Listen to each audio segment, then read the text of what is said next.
Olá, tudo bem? Nessa reflexão de hoje, vamos analisar o método do materialismo histórico e dialético de Karl Marx e Friedrich Engels. Para esses dois pensadores, a história da sociedade é a história da luta de classes. Eles afirmam isso em seu livro Manifesto do Partido Comunista, pois entendiam que desde o início sempre houve disputa entre dominadores e dominados. A partir desta introdução, podemos começar a navegar por este tema em busca de águas mais profundas sobre essas ideias. Vamos então começar pelo título, cujos conceitos e sentido dão sentido e significado a esse pensamento. A palavra materialismo, ela expressa exatamente como eles desenvolveram suas ideias sobre o tema, ou seja, utilizam-se da metafísica e do existencialismo, ao contrário de outros filósofos que baseavam-se exclusivamente ou em um ou em outro método com o mesmo objetivo. Para eles, o tempo ele é determinante para situar a época e compreender o processo dos acontecimentos, de como as pessoas pensavam e viviam a partir da sua realidade. Dialético porque partem da dualidade do movimento entre sujeito e objeto. Na prática, essa metodologia ela acontece o tempo todo e ela pode ser observada na medida em que vemos os embates de ideias que acontecem dentro das relações sociais, transformando razões, princípios, a lógica e a ética social.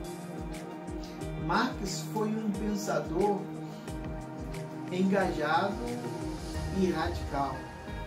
Mais do que um teórico do socialismo científico, debruçou-se sistematicamente no processo histórico até o seu tempo, a fim de conhecer na sua totalidade a dinâmica e as contradições do capitalismo. O método em questão, ele é a junção de dois outros métodos. O método de Marx, ele herda de Feuerbach e a dialética de Hegel, de modo que um serviria de complemento do outro. Marx pega de cada um aquilo que ele considera mais importante, descartando aquilo que que não considerava cabível. Aproveitando-se do materialismo feuerbachiano, ele descarta o seu mecanicismo, imprimindo a historicidade. Herda da dialética de Hegel, descartando deste a imutabilidade e inverte a lógica do seu entendimento. Ele parte do abstrato para o concreto pensado. A dialética hegeliana, ela parte do concreto para o abstrato. Em sua principal obra, O Capital, Marx não traz uma lógica pronta, aplicável diretamente à análise do objeto e do sujeito. Ele observa que nas estruturas dos modos de produção, a forma de produzir seu movimento real, de forma a extrair múltiplas determinações que constituem o mundo real. Na obra ideologia alemã, por sua vez, eles retratam os pontos que consideram importantes como pressupostos para a existência da vida material. E partem do pressuposto da existência do próprio homem e suas condições materiais.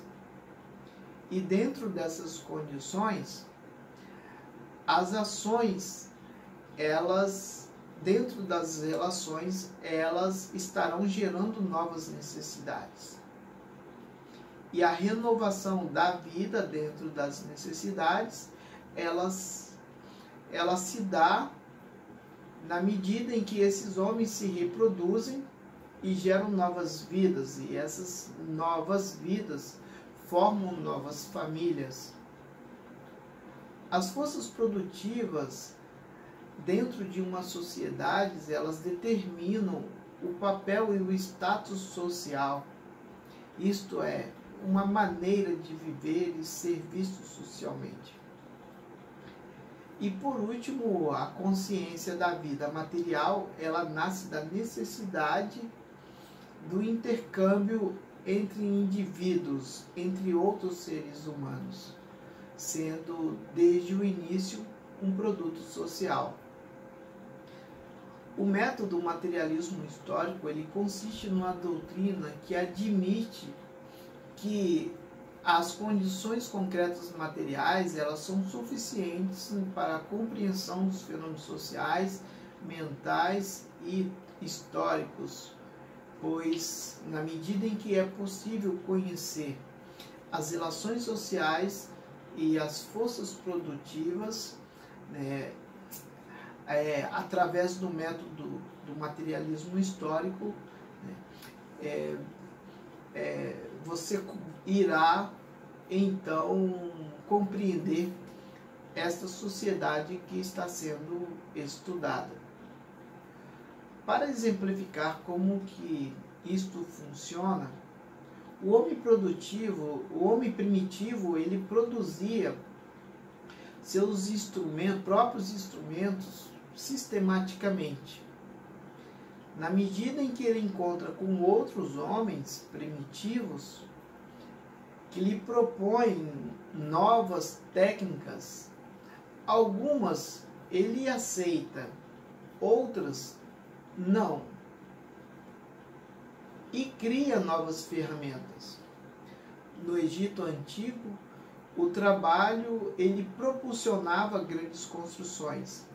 Na medida que outros povos eles se confrontam com esta sociedade, quando há um encontro e confronto de outros povos com essas sociedades, essas relações mudam, constituindo-se novas relações.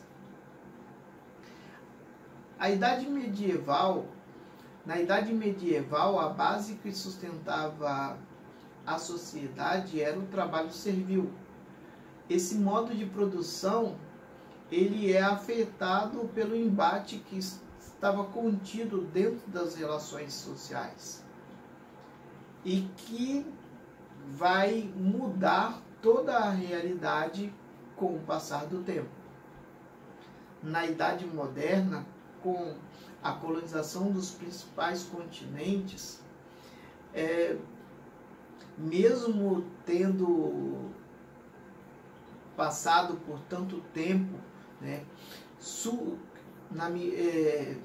e com a aplicação de várias práticas no trabalho, a escravidão, essas relações também irão mudar. Aquilo que parecia sólido desmancha-se com o passar do tempo, com as transformações e com os embates que se dão dentro dos fatos, dos fenômenos, dos acontecimentos, mudando a realidade, tornando-a diferente das épocas anteriores. No século XVIII, a industrialização ela acelera a velocidade das mudanças e transformações sociais, políticas, econômicas e culturais. No século XIX, né? E a partir do século em que o petróleo ele é descoberto, né, ele torna-se, a partir do século XX, a mais importante fonte de combustível do planeta, exigindo para sua exploração altas tecnologias, seja no continente ou em alto mar. Isto vai gerar uma nova realidade, né, que iria propulsionar a economia do mundo. Na idade contemporânea, os satélites eles representam o que há de mais sofisticado em termos de tecnologia. E deles derivam vários outros avanços em diversas outras áreas. E tornam, né, a frações ínfimas de segundos em objeto de estudo valiosos para o aproveitamento do tempo, a medição de quantitativa, assim como o aprimoramento de tudo que é produzido no mundo. Em todo esse processo existe dialética, que nos permite encontrar não somente as leis dos movimentos reais, dos fenômenos, assim como os fundamentos da sua materialidade contida nos embates das ideias. Para Marx, a estrutura econômica é a base que condiciona a vida social. No materialismo antigo, era a sociedade civil. Do ponto de vista marxiano, no novo materialismo, a estrutura de uma sociedade se baseia no processo de socialização. A dialética é, portanto, a produção da vida social, tendo como base a oposição de teses. Seu conceito foi debatido por Sócrates, Platão, Aristóteles, Hegel, Marx, entre outros. Consiste no método de diálogos, que é a contraposição e a oposição de ideias que levam a outras ideias, e que tem sido um tema central, seja na filosofia ocidental, como na filosofia oriental, desde os tempos antigos. A tradução literal da dialética significa caminho entre ideias. Há 4 leis que nos permitem compreendê-la. A primeira lei da dialética é: nada fica onde está, nada permanece o que é, as coisas podem ser diferentes. Isso significa dizer que qualquer que seja a ordem estabelecida, ela pode durar pouco tempo, muito tempo, mas nunca para sempre, nunca eternamente. A segunda lei da dialética é: de processo em processo, chegamos às condições de existência do capitalismo. Ou seja, todos os fatos históricos, todos os acontecimentos nos trouxeram a realidade que vivemos hoje. A terceira lei da dialética é a negação da negação. Isto é, o movimento dialético nos traz as condições necessárias para as mudanças. Isso significa dizer que, na medida em que uma ordem estabelecida ela chega a uma situação de estagnação ou de saturação, estão colocadas aí as condições propícias para que as ideias opositoras possam se estabelecer e assim mudar a realidade estabelecida. A quarta lei da dialética é o contínuo movimento quantitativo resulta em saltos qualitativos. Ou seja, é preciso somar ações positivas sobre as ideias propostas para que então o seu resultado seja satisfatório, né, e haja êxito na proposição. Para eles, as construções históricas, elas acontecem através de um processo dialético no campo das ideias, aonde uma tese se defronta com uma antítese, ou seja, uma ideia contrária, né? E o resultado desta ideia é uma síntese. Para exemplificar melhor, vamos exemplificar através da sociedade chinesa, que é uma sociedade essencialmente socialista e que se apresenta dentro do cenário internacional, político e econômico como a segunda maior economia do mundo. Devido às próprias condições existenciais, materiais de um mundo hegemonicamente capitalista, né, a sociedade chinesa ela aplica ela é politicamente socialista e economicamente capitalista, ou seja, para que ela pudesse então sobreviver e manter seus princípios, ela se adequa, né, à realidade, proporcionando uma nova forma de vida que não é igual à original, no entanto, conserva grande parte daquilo que é a sua essência. Isto acontece o tempo todo em todas as áreas da sociedade. Na política econômica, ela é determinante, pois dela saem as decisões que transformam o meio ambiente, as forças produtivas e o próprio homem.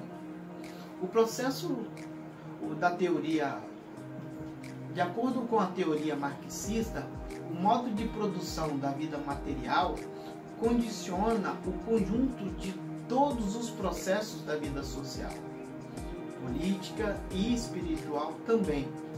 As relações que os homens estabelecem entre si para utilizar as forças produtivas transformam tudo que existe no mundo através do tempo. É através do método dialético que se baseia a teoria da relação entre capital e trabalho, denominado luta de classes. Portanto, depois desta análise, como o próprio Marx e Engels, em seu grito de protesto, bradaram: trabalhadores do mundo, univos! É preciso abrir os ouvidos e a mente para que este grito que ecoa até hoje e que clama por uma consciência de classe, que reconheça sua própria condição existencial, sua história de vida, da sua família, das pessoas próximas à sua volta, das decisões que muitas vezes lhe submeteram a condições impostas por pertencer a uma classe dominada. Esses embates, eles só serão mais equivalentes e justos na medida em que aqueles que não usufruem de uma vida digna e que são oprimidos, na hora em que fizerem as suas escolhas, souberem de que lado estão. Muito obrigado pela atenção e até a próxima.